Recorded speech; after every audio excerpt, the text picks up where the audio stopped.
Hi, welcome to our second episode of our podcast series, Creative Spark. Today we're talking about career in the performing arts. Did we choose it or did it choose us? Creative Spark. Episode 2. Performing Arts. Did we choose it or did it choose us? So we spoke in the last episode about what's led us to this path today and those first memories we've had and first experiences in the performing arts. So can you both think of one memory that stands out throughout your training and your experience in classes in the performing arts, something that you think was a milestone or like something significant that's led you to this path today? It's like picking the best one. There's so many. Obviously, there's Had the so many. exact same thought of going like, which one? Yeah. There must be one that came to mind first. I mean, I have one where I wanted to be in the arts, and then I had one where I wanted to be a facilitator. Do you know, they're like slightly like, if you think of it like different pathways or like diverging roads, like this kind of led me in that direction. But yeah, I definitely had one that like got me into the performing arts in general, or I was like that like aha moment. You know, we spoke the last episode about that kind of lightning bulb. Yeah, when I was in my like kind of early dance training, I got to go and perform in Disneyland Paris, which was like such a big, as a teenager, such a big deal. And like we were like kind of VIPs. And it wasn't like this kind of restaurant kind of thing. So I feel like I'm bigging it up a lot. But it was at the time, because I was like maybe about 12, 13, and it was like in a different country with all my friends. And we were on this massive like coach for hours in the blistering summer.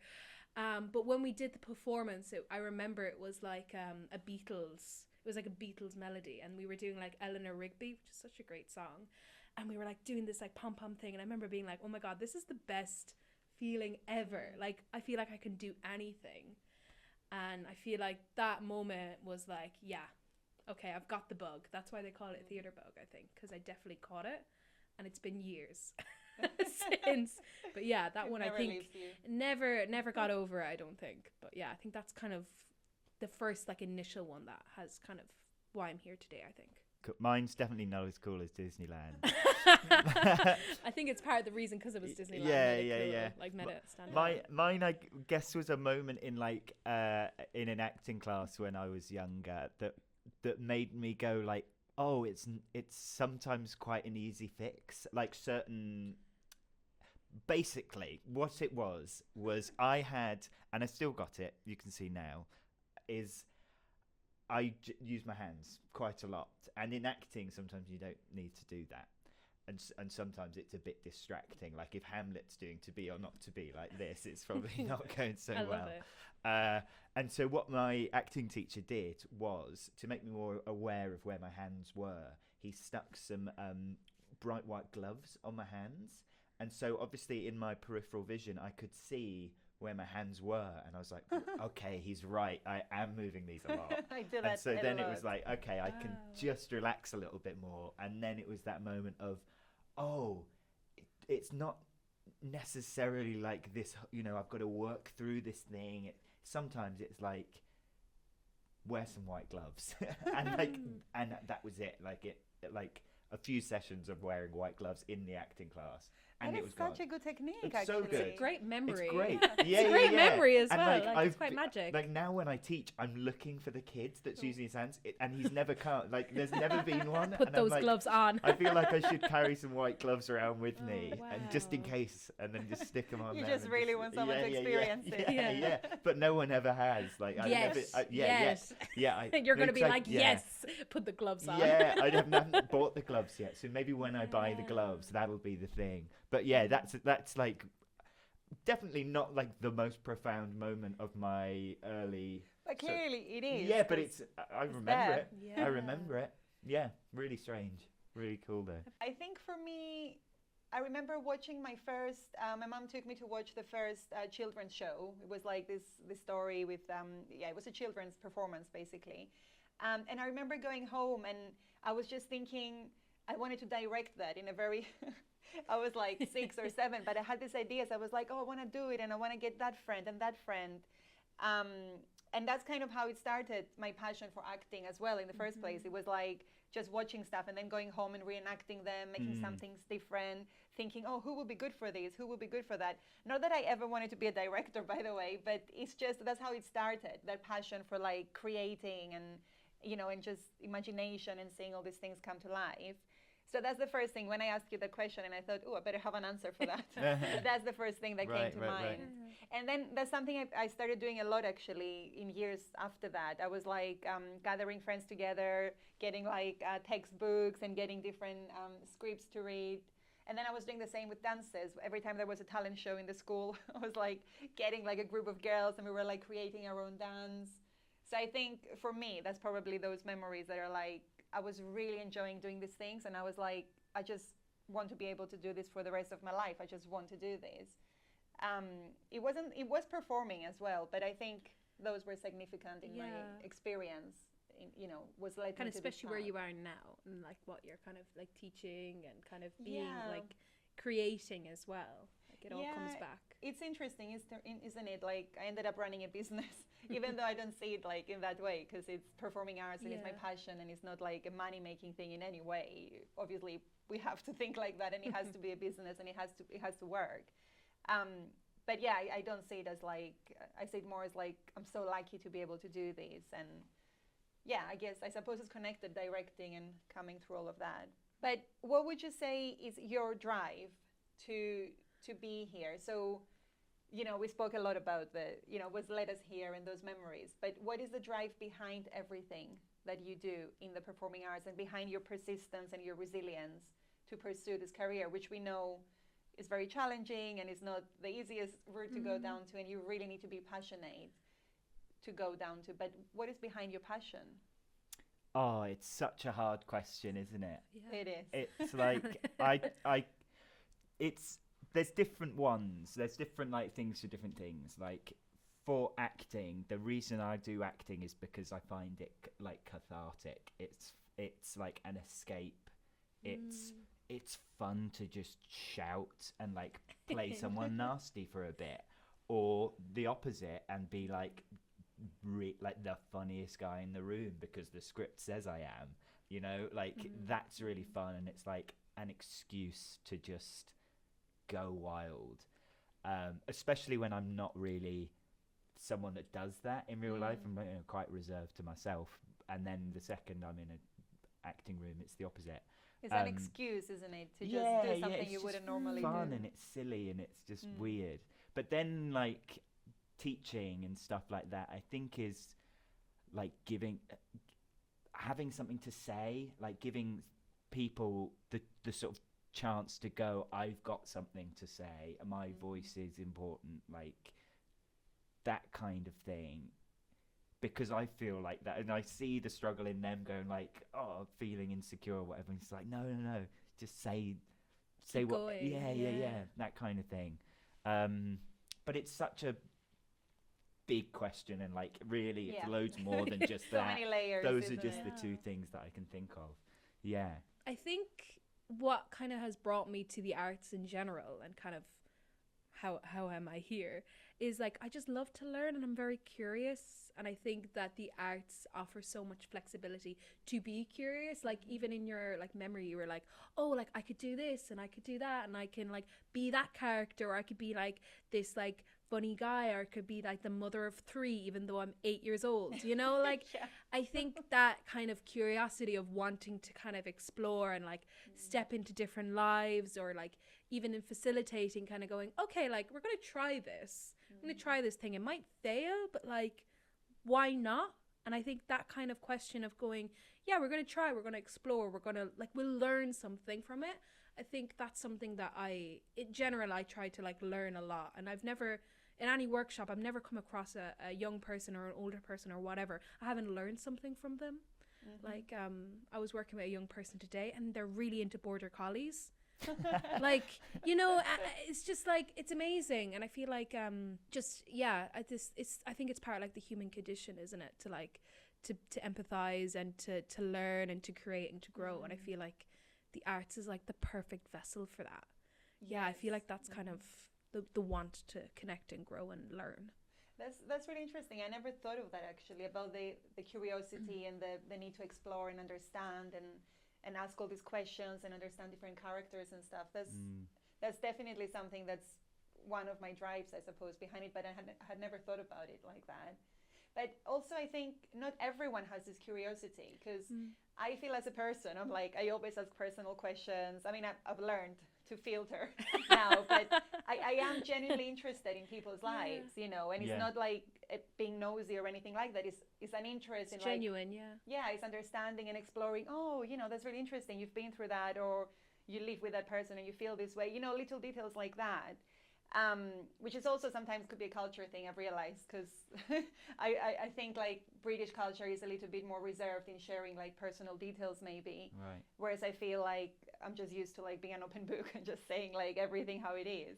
But I do think it's connected to both, isn't it? Arts and culture possibly, and yeah, anyway, so that's really interesting without going too much into that. When you left drama school and music school, and when you left your performing arts training, did you have a reality shock? Is this what you expected the career to be? I graduated in the pandemic. Mid-pandemic. Yeah, I Oh, wow. graduated in my undergrad in 2020 and I did a master's in 2020. So I feel like I avoided that general shock by just jumping into more learning, which I think, to be fair, I love to learn. But yeah, when I graduated from my master's, I did a master's in applied theatre, so more facilitating based stuff. Yeah, it was like, I feel like drama school really is a gorgeous place to learn and kind of discover yourself and discover kind of, you know, especially if you go into like acting or whatever it may be in the creative arts. But yeah, it was a bit of a shock. I was like, oh my God, I've decided this is my job. How is that going to happen? You know? But yeah, I think though, you know, in the last episode we talked about the skills that can bring like resilience and stuff, and I think sticking with it and like you can get there and you can make something, even if it's not like something at the West End. There's so many other memorable ways to be involved in the arts. You know, it's not just one path is all, you know, that's not the be all end all. Yeah, but absolutely shock. Oh my goodness. What was the biggest shock, would you say? What was the thing that you were like, oh, I think it's just, yeah, like getting started, of kind of going, oh my gosh, I don't know where to begin, because there's so much, and like, where do I fit in all this? And you know, that kind of imposter syndrome of going like, oh God, I could never do that, or like I could never be on that stage, or I could never facilitate with like these kind of people. And I think it's just, you know, giving things a try and failing even more, and meeting people and being open to grow and to learn and connect and empathize, like all the same skills and, you know, everything that kind of accumulates, it can lead to something really fantastic. But yeah, and also just the responsibility of it all, and having to manage, somehow. but even just, like manage, you know, your own time, you know, all the like boring life stuff that comes with being an adult, like taxes and TFL and, you know, all that stuff, I think was part of the initial shock of going, oh my goodness, I have to like plan the journey and get from A to B and blah, blah, blah. Yeah, that was my experience anyway. I don't know about anybody else, but yeah. I wouldn't I graduated just before the pandemic, so drama school does quite, I don't know about yours, but either of yours experiences with like higher education, performing arts, but my school was quite good at being realistic, being like, hey, it might not take off for all of you. In fact, it probably won't. But that doesn't mean you're rubbish. Like, most people won't. But if you're, I think one of my teachers said, if you still consider yourself an actor 5 years after graduating, you've made it. Like, and I'm like, that's great. Nice. I like that. And so I was going into it being realistic, like, cool, it's not going to take off straight away. And of course it didn't. And so for those first 4 months before, you know, between graduating and the pandemic, there was auditions and stuff, but I was, you know, I wouldn't beat myself up for not getting it. And then pandemic hits, everything shuts down, and then it's just like frustrating. And I found, I don't know about auditions for you guys, or whether you even audition or whatever these days, but that it's all changed now. It's like so slow, at least for me. I've heard with other people. So it's not been like a shock from graduating. It's been like a slow frustration of like, what is this? But still the same, like having to like trust yourself and go, no, this is what I want to do. I still choose this. Yeah, I still do. Yeah. And like, there's of course doubts, and there's of course like we said last time, why am I not just a banker? It's like It could be easier life. Yeah, you know, but- absolutely. God, Yeah. So yeah, for me, not a shock, and more of this slow, like, what is going on? Yeah, it's a big difference, isn't it? Training and being every day practicing your craft Yeah. and doing all these exercises and Yeah. rehearsing and just being in this environment, Mm. and then suddenly being in the real world, and you're like, okay, I'm not around these people every day anymore. I can't rehearse every day unless I have something, you know. And it's just that constant like uphill, like auditioning, and just waiting, and at the same time having to pay bills. Yeah, and, yeah. You know, make it all work. Yeah. I guess. Because in theory we're all prepared for that, I think, but it's only when it actually happens you're Yeah. like, The embodiment Okay. of it, of Yeah. knowing like, oh, I have to do this now, and like, Yeah. okay, like I have to hear back, or I don't hear back at all, or all that stuff as Yeah. well. Which is why I think you've got to make your. I mean, I still call acting my first job, even though I never get to do it.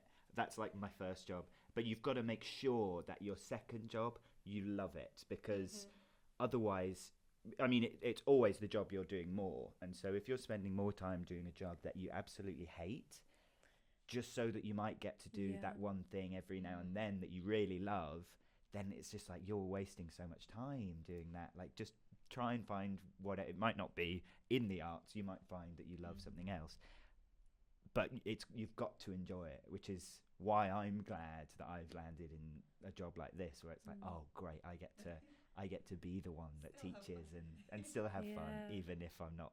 I mean, right now I'm on this side of the camera, so it's great. But like usually I'm on that side of the camera. there you go, you practice. Yeah. Was there anything unexpected that happened after? I mean, we spoke about the reality show, and yeah, I know we touched on that, but was there a moment that was unexpected, or a journey? I mean, of course, the pandemic. Yeah. That's definitely a big thing we've all Pandemic. been through. Yeah. Yeah, I mean, I originally, when I was going through training, was going to be an actor. And then I kind of had a moment where I was like, I'm going to do stage managing. Then I had like hit a bit of a brick wall when I was stage managing. And that I just didn't really enjoy it. And I kind of did have that bit of a panic of going, oh my goodness, what am I doing with my life? And I think that's that kind of path between, in my final year, being like, I don't know, I don't really want to do performing. Like I can, and I do perform to this day, but it's like, I wouldn't consider that my first job. I'm like the opposite. I consider like my facilitating my first job. Right. And acting is like Yeah. my own time to be creative and expressive for myself. Yeah. But that gap between like in my final year of being like, oh no, this is like, I've had this kind of bit of a, not a breakdown, but kind of had this real kind of brick wall of going, oh my goodness, what am I going to do? Between that and like actually deciding to do the masters was like really difficult. But I actually ended up getting a placement doing a youth theatre back in Ireland. And it just like, I was like, wow, everything fits. And then I got to work in my old youth theatre back home, and like a couple of other projects back home that like were community based. And I was like, oh, okay, there's like a place for everyone. Like even if you don't go directly into like performing arts, like in terms of like being an actor or a musician or a singer, like there's so much that happens within the realm of the arts in general. I just feel like there's something for everyone. Like, and if you are creative and you create, like there's space for you at the table, you know. Yes, of course. I mean, it's all about the creative process that goes behind everything. Even if you end up performing, all these people that make it happen share this creative process and journey. You know, it's not just the result or the product, like we said earlier. You know, it's more to consider with that. I think there's been so many surprises along the way. Some great surprises, like, you know, realizing that teaching's fun, and I enjoy a lot of it, because it was never something I'd ever considered. And then suddenly I started at a different performing arts school, was the first one that I kind of was like, oh, this is really cool. which was a massive surprise to me because I've never, it was never. Sometimes you're an like, option. oh wait, I was like, yeah, oh this is great. yeah, I enjoy this, and I like get something from it too. Yeah, I never wanted to teach. I was always like, oh, whatever I do, I'll never teach. Yeah. I'll always perform or do something Yeah. else. I was like so against it. Yeah, and then it was because when I graduated, I started working in luxury retail, and I was doing, I was earning good money because it was all on commission, and it was, but I hated it. I hated every single day going into it, and I was auditioning at the same time, performing here and there, trying to make it work around that. And then I had this opportunity to teach some workshops, and I was like, well, at least it's still like in the performing arts, at least it's still something related. So that's how I got into it. And I was always like, even in the beginning when I started, even though I was enjoying it, I was like in the back of my head, it's like, oh, but it's just temporary. It's just for this one time. I won't be a teacher. I've always said I won't be a teacher. Yeah. And I ended up falling in love with it. I mean, I'd say equally to performing as well. I ended up in a space where I'm like, I want to go to work every day. I want to go and facilitate workshops. And my past self, like 15 years from today, would just look at me like, you failed in life. This is not what you wanted to do. But actually, I feel, completely opposite with that. Yeah. That was a big surprise and something really unexpected for me. You can't trick that. You can't trick yourself into feeling. Some people graduate and then get a normal side job and start earning some nice money, which is a change being an actor or a performer. There's no money. Exactly. And then when you start earning nice money, a lot of people will go, oh yeah, let's do that. And then they'll fall into that. But some people go, no, it's still not scratching an itch. And then you don't realize what it is until you land on it. Like for me, teaching, I was like, similar to you, maybe this will just fill me in for now. And then I'll get an acting job and be in Hollywood. But then loved it and not in Hollywood. And but it's like scratching an itch of like creativity and being around creative people and being and using that part of my brain, critical thinking and like problem solving and the creative part. I think that's another part of the thing that keeps me going is like I need to use that part of my brain, otherwise I go nutty. Like, and you stay in touch with it as well because you have to dig out all these exercises and all this like and see the process from someone who's a beginner like developing into an actor or whatever, and then you start to like understand yourself a bit more. I think as a performer you're like, oh yeah, that's why I struggled with that. I didn't give enough time to that exercise back then or whatever. Get the white gloves out. Yeah. Exactly. I love that actually. I love the white gloves. I might just use it somehow in a dance setting. I had the exact same. That's what I was thinking when you were saying that. I had the exact same experience. Like I said, when I went to retail, even though on paper it was like a good enough job for my age at the time and for earning money and stuff, it was like, yeah, why would I stop this? It's not even that difficult. I just turn up every day, I sell, and I get commission. But actually, I was hating every single moment of it because it was all about, wearing heels every day. I had to like have my hair in a certain way, wear like outfits that I didn't like just to fit with the store I was in. On paper, that looked so good. That looked like, why would you stop? But I just knew that every day I was really unhappy with waking up every day, having to dress the way I didn't want to dress. I just wanted to wear like tracksuits and just roll around dirty floors and dance. That's what I wanted to do every day. I didn't want to like have makeup on every day and look a certain way and stand there. And what I ended up doing, I ended up going into freelancing, which was, it took months and months to build up work on that. There was no money coming in. I was literally getting buses to go from place to place just so I don't have to pay the tube. Like that's the stage it was in the first few months. But I just knew I was just so persistent on it. I was like, I just want to be a freelancer. I want to, be in a dance studio, be in a rehearsal room, just do this type of things every day. I don't care about having a big salary every month or just having a job to turn up to every day that is considered like you're doing something with your life instead of chasing auditions. But if you have that back, you have that back. You just have to chase your creativity and chase what fulfills you, because life is very short anyway. Imagine like nobody on their deathbed is like, oh, I'm glad I worked like I wish so hard in the in that industry that I didn't want to be in. If you want to be in it, of course, like that's what it's all about. But that's how you know, don't you, that it's like it is what you want to do because the money side of things is a factor, and it is tempting at times to go. Especially in London, I could just do that. I could just do something that's like no creativity at all, and earn 3 times what I'm earning, but I don't want to. Yeah. That tells you, I think, a lot of like about yourself, what you want to do. There's nothing against wanting to earn money. That's a very valid it's goal. The choice, Yeah, isn't it? That I choose this. Do you ever think it's a privileged thing to be in this position to be like, well, I don't care about the money. I just want to do what I love, which doesn't mean you have money and that's why you're doing it, but privileged in the sense that you know what you want to do, you know what fulfills you, and because a lot of people don't have that. A lot of people just do a job for the money. Yeah, I think I definitely do think it's that, because there's people that I know who I feel like really, especially during the pandemic, really did kind of struggle, kind of going, what am I doing? Like, I think we all might have had that moment of going like, where am I at? Because it's kind of the only time everyone kind of stopped to really think that. But yeah, I mean, I feel like, we talked about like memories and that kind of aha moment earlier on. Yeah, I do feel like that is a privilege, because I've always been like, well, of course I'm going to do this, because I would be terrible in a bank. I wouldn't trust me.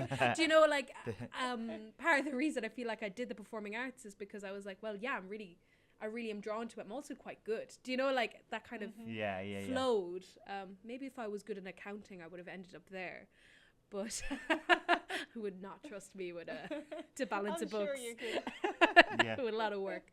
But yeah, I feel like definitely was a privilege that I kind of that clicked really early on for me. I think, yeah, for sure. I think so. I think it's privileged in a lot of ways, but I do think it's true. I think it's, and I'm very grateful for the fact that I know what I want to do. Yeah. Because I know a lot of people that don't know what they want to do, and are working jobs where they're still not sure if this is what they'll be doing in the next 10 years, because they're still trying to work it out. And I can never really remember what it felt like to not know what I wanted to do. I think it was probably the moment I learnt that you could do it as a job. True. Then I was like, well, it'll be that then. And but I was never an adult going, well, I don't know what I want to do. Yeah. So I don't really, I do feel lucky to know what it is. Yeah, but I feel like also it's okay to not know what you want to do. I feel like when I was kind of that gap between when I was in university and kind of hit that brick wall of like, oh, I don't actually think stage managing is for me, and then finding like facilitation, like, oh, something that I'm really passionate about. I think that kind of, oh my goodness, like, this is my life, I don't know what I'm going to do. And like, it's a really frustrating, you talked about like a slow frustration, like it is and it can be really, really frustrating, but kind of life is short and you have to enjoy all the pleasures of life. It can't all be about work. You have to really find something you're passionate about too, and sometimes it takes time. And I know, like, for us, being like creative is our job, and like it's such a privilege for that to happen. But I think there's lots of other things that, and to take your time with it and be gentle on yourself. Life is short, like you were saying. And if you don't know what you want to do, that's also okay, because it's all about learning and growing and exploring. Because I definitely did hit a bit of a brick wall, being like, I don't know what I want to do. I don't know where I'm going to be. I don't know how to do this, especially after I've left training. But it all comes around full circle, I feel, eventually. Yeah, and I think you constantly, you do, maybe not constantly, but you do sometimes still question yourself. Even if you know what you want to do, you find yourself in positions where you're like, oh, I would like to be a psychologist, or maybe I'd like this, maybe I'd like that, or maybe you're like, this is right for me. Can I be bothered with all the rejection and all the process, So I think even if you know what you want to do, you still have moments where you might want to try something else, or you might change career completely. Like me ending up like running moving waves, for example, is something I could never see happening, and it's just a proof as well of how following your passion and how training in the performing arts was the right thing, even if right now I'm not like, performing in West End or whatever. There's still all these other paths you can take through the creative. It doesn't matter. It's not the be all end all. I feel like sometimes you're told that's it. That's that's what it means to be successful. But like what you said, Alex, earlier about like, if you're still doing if you're still in the same area like 5 years after, like that is Yeah. that's such a success. Like I think that's That's such an it. amazing thing to like live by. Like you're still doing it and you Yeah. still choose it, even with all the doubts and like sometimes the money insecurity or rejection or just feeling like the imposter syndrome. Like you still choose it, and I think that's amazing. The way you measure like your self-worth or whatever, Yeah. I don't think it can be or it should be success. Like I think, No. in my opinion, it should be like your happiness. And if True. you're happy doing, ditching all the acting, all the performing, whatever, and going and working on a farm, if that was like the thing that made you happy, then that's Fair like enough. that's Exactly. that's your self-worth. That's great. I think happiness is success. I think Yeah. success Yeah, is yeah, yeah, happiness. yeah. So, it's not about your job or your No. career or whether you made it into what you thought you were going to make it. It's if you feel happy. And happy, obviously, our mental states and our emotions Yeah. change day to day. So I don't know if there's ever a point where you're like, I'm the happiest person on earth. But I think you can reach a level in life where you're like, I'm happy with this. I'm happy with how this Yeah, is yeah, going. yeah. I'm satisfied. Content. I'm content, Yeah. actually. Content, Yeah. that's the thing, isn't it? And I think that's how people should define success. I mean, not that I'm an expert on any or not on that or anything, but I think that is the way to measure if you've achieved like something, as long Yeah. as you're happy, I suppose, without getting Yeah. too deep. But it's hard, isn't it? Like, Too. because you are kind of surrounded. You see people that are doing really well your age, or people you knew that are doing amazingly well, and you do think like, oh, they must be so much more happy than me, but they're probably not. They're probably Yeah. dealing with similar problems. They're probably Like, Yeah. it's like it's like, what's next? for looking them? at they're like looking ahead yeah. at somebody else. Yeah, It's like absolutely. you really have to just like your own Yeah, journey yeah. and your own self-worth is kind of it has to be contained within you, Yeah, and it has to come from within, and you have to be just content about where you are and trust the process, trust the journey, yeah. and you'll figure it out. I feel like I really believe in that. What would you say is something important to consider before choosing this career? Whatever career you choose in the performing arts, what's the one thing that's important to consider? Maybe not one thing. Do maybe you more. like it? Like loads of people I know now just don't seem like they like it, or never have. And like, why are you going into it if you don't like it? Like, it's the most basic thing. Yeah. But like, I wouldn't go. I wouldn't go and work in the bank. This If bank I- that we all work at. if I didn't like it, which is why I don't. I think like that's such a big thing. Like, just and keep reminding yourself, like on this side of things, remind yourself that you do like it. Like, you're getting nervous before going on stage. Hey, remember you like this. Like, you go And on you're and enjoy getting it. to Like, do you're it. getting That's to a do big it. thing. Like, I forget that whenever I go on stage. It's like you get nervous and stressed, and it's like, you wanted to do this. Like, This is you're- why- signed up you for put this. yourself here, mate. Like, This is why you danced in leotards. yeah. I think just ask yourself, do you like it? Is it benefiting your life more positively than it is negatively? Then give it a go. Why not? And I think considering your priorities as well, is your priority to do something you enjoy, or is your priority to live a safe life, have your Yeah, like money Yeah. coming in every month or whatever you might have to consider beforehand. Yeah, I think it's very much kind of what do you like value the most, and I don't think there's not one that's better than the other. It's very much a personal thing. But I think if I was to tell like a younger version of myself about like joining the arts or being a facilitator, I think it would just be like, be open to surprises. Like, some of them like are going to be really good, some of them are going to be a bit of resistance, but I just feel like just work through it, It's like, yeah, I signed up for this. You remember you like this. Yeah. And also that like rejection is always just another opportunity to take something away. And yeah, sometimes people just don't like peaches, and that's fine. Because That's my favorite. you're clearly capable. Like, you have to remember that and just enjoy the process, I think. And Yeah. I think I totally agree. And I think being open to other careers within this career, like we Yeah. said, like it's been proven in this conversation as Definitely. well. Yeah. Running a business, teaching, working in admin in the performing arts, facilitating, stage management, like all these different things, all these different paths. Don't just say even with me with teaching, like I said earlier, I was like, no, I'll never do that, I'll never do that. But it happens, and it's all about keeping an open mind, knowing the area that you enjoy working in, but then at the same time being open to exploring, back to curiosity and exploring, like we said. And they all help each other as well. Like if you are in the arts and you're like, you originally go into it being wanting to be an actor, but then you go into directing, like that's going to help your acting. And if you end up being a teacher, that's also going to, they all like communicate with each other, all the disciplines. And I feel like I've never met an actor who doesn't also is amazing at something else, like a random skill, like puppetry, or I don't know, like voice, like I know Alex, you do voice acting as well. Like I think that's such an amazing thing about creative is that they're multifaceted. And I think that's like just another joy. I know it's like partly because of the lifestyle that we all chose, but I think it's amazing that people are just so capable of just doing so many things at once, and that's partly of being open to learning and just getting into it.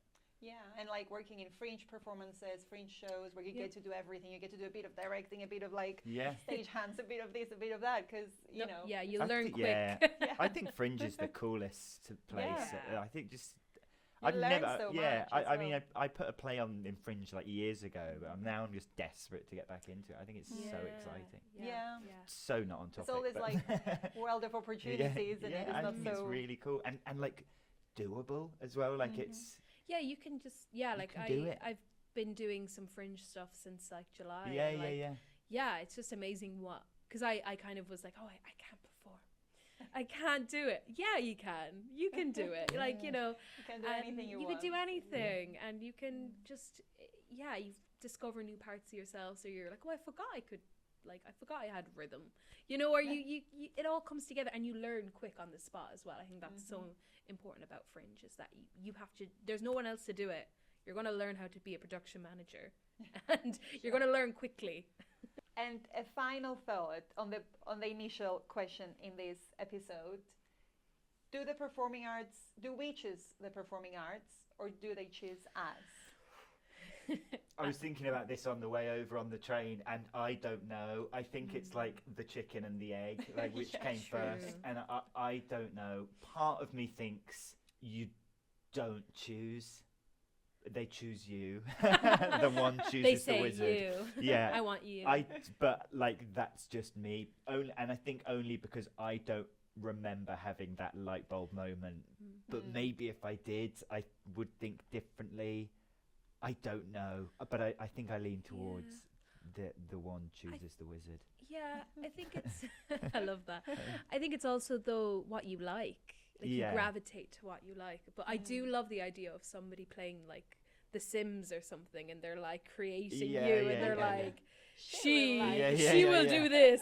I think that's quite fun. But I think it's like, I don't know, like it's kind of, I feel like it's different realm of like whatever you believe in, but it's like, things diverge and there's different pathways. I do think though it's partly what you're drawn to and what you like as well. I feel like it's kind of two-handed, but maybe there is some, somebody playing The Sims who all decided we're going to not be in the bank and we're going to be here instead. I think that's a really fun way to imagine it. Give me a job. Yeah. I think I totally agree with both points. I do think, I have to say, I do think it's a bit of both. I think they choose you in the sense that you develop this bag, or you like it and you just, like you said, you gravitate towards it, you want to do it. But I do also think it's a choice, because I do know a lot of people who enjoy the performing arts, who've been doing dance for years, before they went to university, or acting classes and things like that, music classes. And a lot of them also have like incredible talents, but they chose not to go down that route. True. So Fair enough. I do think it takes, a bit of... I think it's that priority thing though, because like I have a friend of mine who decided to go more into nursing and midwifery, even though she's like an amazing singer. And I remember when she told me, I was a bit shocked, but like, even she talks a lot about how like the arts and stuff kind of gave her the skills to do that, what she does now, which is like very different from what I do as a job. I get them when they're a bit older. But yeah, I think there is a little bit of choice, but I feel like also maybe the Sims creator was like, we're gonna have her do a bit of music for a while, and it'll develop this skill that she can take to a different part of life and really benefit people in her own way. Yeah. You know, so I feel like, That's true, actually. Yeah. you know, regardless if you end up doing something else, I think the arts will always benefit you, even if you don't choose to do it full time afterwards. I think that literally sums up everything, that we stand for and everything that we've discussed so far. That, you know, the arts benefit you in so many ways, and they offer you all these opportunities, and it's up to you, you know, to pick and choose parts of the arts and just give yourself that chance to explore and get the benefits from it and see what you want to do with them from there, whether it's a career in the performing arts or just using the skills, the vital life skills, you know. In bank. In bank. In the bank. Well, there you go. If you want to work in a bank or if you want to work in the performing arts, hopefully you found this episode helpful and inspiring. See you next time. See you later. Bye.